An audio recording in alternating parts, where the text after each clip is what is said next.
శాసన మండలి వద్ద ఎమ్మెల్సీ కవిత మాట్లాడుతున్నారు. ఇప్పుడు లైవ్ చూద్దాం. కల్వకుర్తికి ఏమైంది?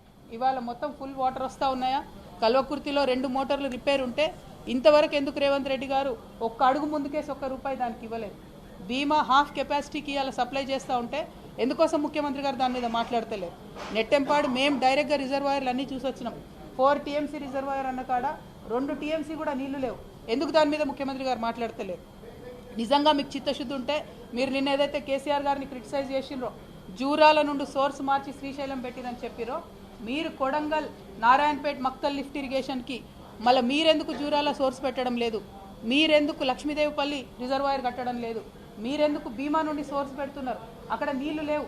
భీమా అనేది ఒక పిల్ల కాలువ, దాని నుంచి వాటర్ వచ్చే ఆస్కారం ఉండదు. అటువంటి దగ్గర మీరెందుకు సోర్స్ పెడతా ఉన్నారు? మీకేం లాలుచి ఉంది ఆంధ్ర పాలకులతో? ఆంధ్రాలో చంద్రబాబు నాయుడు గారు ఉన్నా, జగన్మోహన్ రెడ్డి గారు ఉన్నా, వాళ్ళు మన నీటిని దోచుకొని పోయే ప్రయత్నమే చేస్తున్నారు. ఆ రాజకీయాన్ని పక్కన పెట్టి ప్రాంత ప్రయోజనాలను ఏవైతే ఆంధ్ర నాయకులు కలిసి కాపాడుకుంటున్నారో మన తెలంగాణలో ఆ చిత్తశుద్ధి లోపించింది.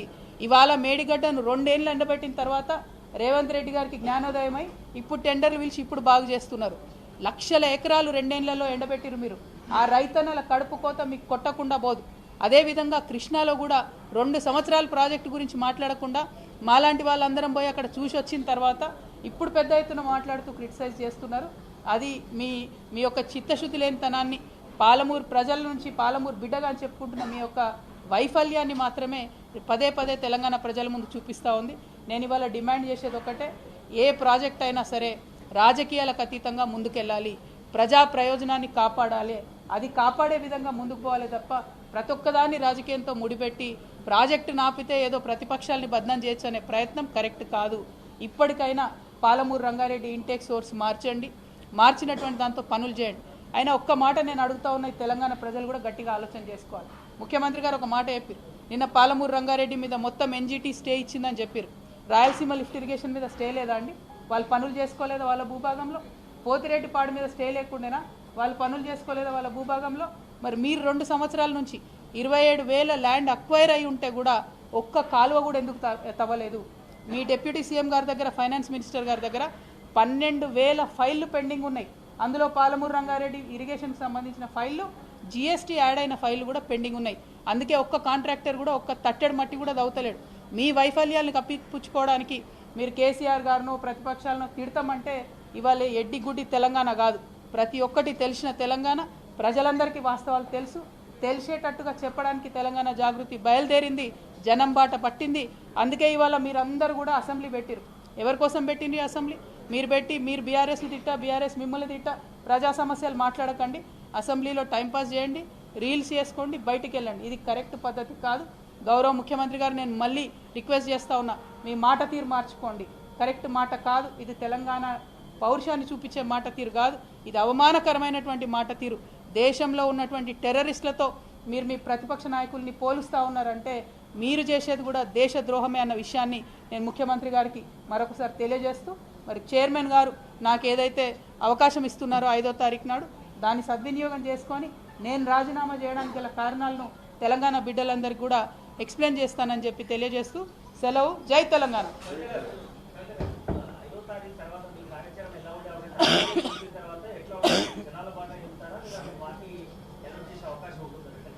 జాగృతి జనంబాట కార్యక్రమం ఫిబ్రవరి 20వ తారీఖు వరకు కూడా కొనసాగుతుంది. ఇంకా మొన్న 1-2 జిల్లాలు ఏవో క్యాన్సిల్ అయినాయి, వాటిని కూడా ముందు రీషెడ్యూల్ చేసి పెట్టుకుంటాం. ఓవరాల్గా 33 జిల్లాలు తిరిగిన తర్వాత ఆయా జిల్లాల్లో ఈ 12 ఏళ్లలో ఏం అభివృద్ధి అయింది, ఆయా జిల్లాల ప్రజలు ఏమేం కోరుకుంటున్నారనే విషయాన్ని మేము కూలంకుషంగా అర్థం చేసుకున్న తర్వాత మా కార్యాచరణ ప్రకటిస్తాం.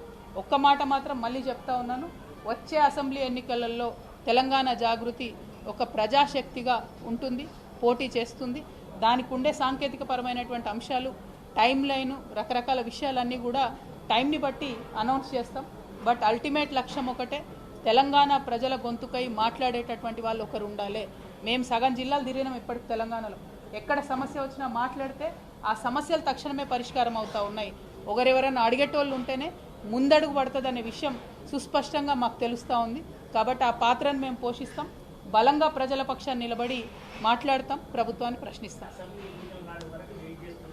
మధ్యలోనే స్థానిక సంస్థలు ఎన్నికల వస్తే ఎమ్మెల్సీగా పోటీ చేస్తున్నారు. చూద్దాం let us see how it goes. Thank you. జై తెలంగాణ.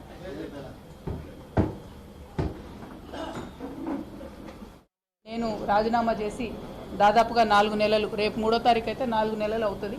కానీ ఇంతవరకు గౌరవ కౌన్సిల్ చైర్పర్సన్ గారు నా రాజీనామాను ఆమోదించలేదు.